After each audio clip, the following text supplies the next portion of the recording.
జేబుల రూపాయి లేకపోయినా సరే ఇప్పుడు రంది లేకుండా ఎక్కడికైనా పోవచ్చు, ఏమైనా కొనొచ్చు. టెక్నాలజీ మస్తు మారింది. జేబుల పైసలు లేకపోతే ఏంది, బ్యాంక్ అకౌంట్ లో పైసలుంటే చాలు ఆపే ఈపే అనుకుంటా టక్క టక్క పైసలు కొట్టొచ్చు.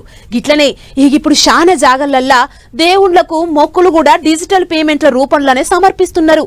ఇక చూడుండ్రి, మేడారం సమ్మక్క సారక్క సన్నిధిలో కూడా డిజిటల్ ఉండీలు పెట్టిండ్రు. ఆగ చూడర్రే, అమ్మవార్లకు ఎంత సమర్పించాలనుకుంటే అంత పలకపోను తీసి గజిబిజి గీతలను స్కానింగ్ చేసి సెంటు కొడితే చాలు పైసలు డైరెక్ట్ పోయి గుడి అకౌంట్ లో పడతాయి అన్నట్టు. లైన్లలో నిలబడే బాధ లేదు, ఒకళ్ళనొగళ్ళు నూకేసుకునే పని లేదు. మన మొక్కులు కానుకలు ఆ దేవతలకు చెల్లించినట్టు ఆన్లైన్ లో పైసలు వేసినట్టు మనకి ఎట్టాగు మెసేజ్ రానే వస్తది. గదే రసీదు లెక్క అన్నట్టు. అసలే మహాజాతరకు కోట్ల మంది భక్తులు వస్తుంటారు. గంత మంది కోసం ఉండీలు పెట్టాలనంటే వాటిని పైలం చేయాలనంటే మస్తు తిప్పలైతది. అందుకే పోయినసారి లెక్కనే ఈసారి కూడా రంది లేకుండా గిట్ల QR కోడ్లు పెట్టిండ్రు. అంత మంచిగానే ఉన్నది గాని అసలే నిన్నయాల మోసాలు బగ్గ పెరిగినాయి. గా QR కోడ్ మీద ఎవరన్నా వాళ్ళ అకౌంట్ లో పైసలు పడేటట్టు వేరే QR కోడ్ పెడితే లక్షల రూపాయలు వేరే దిక్కుపోయే ఛాన్స్ ఉన్నది. అందుకే ఆఫీసర్లు ఈ డిజిటల్ ఉండీల మీద ఎప్పుడు ఓ కన్నేసి పెట్టాలి అంటుండ్రు భక్తులు. ఇక అట్లుంటే మేడారంను ఎలుగుల చేసే పనులు జోరుగా నడుస్తున్నాయి. ఓ దిక్కు అటు పని నడుస్తూనే ఉన్నది, ఇంకో దిక్కు భక్తులు ముందస్తు జాతరకు పోతూనే ఉండ్రు. అవి చూడరి అప్పుడే కిటకిటలాడుతున్నది.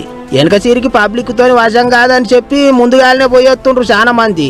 ఇంకో దిక్కు జనవరి 28 నుంచి 31వ తారీఖు దాకా మేడారం మహాజాతర ఉన్నదని సీఎం రేవంత్ సార్ చేతుల మీదకించి పోస్టర్ విడుదల చేయించిండ్రు మంత్రులు.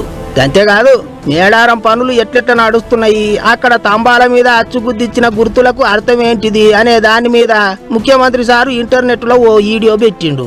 అంత చూస్తుంటేనైతే ఈసారి ఇంత ఘనంగానే అయ్యేటట్టున్నది జాతర. ఇక అటు సీఎం సారుతోని పోస్టర్ విడుదల చేయించిండ్రో లేదో వెంటనే రాష్ట్రపతి ముర్ము మేడం దగ్గరికి పోయిండ్రు మంత్రులు. చలికాలం విడిది కొరకు పట్నం వచ్చింది మేడం, అట్లా ఇక కలిసినట్టుంటది, మేడారం జాతరకు పిలిచినట్టుంటది అన్నట్టు పోయిండ్రు మంత్రులు. ఆహ్వాన పత్రికతోని కలిపి సమ్మక్క తల్లి చీర, కంకణము, కండువా, బంగారం రాష్ట్రపతి మేడంకి ఇచ్చి జాతరకు రావాలి అని పిలిచిండ్రు. అటు ముర్ము మేడం కూడా మంత్రులకు కొత్త బట్టలు పెట్టింది.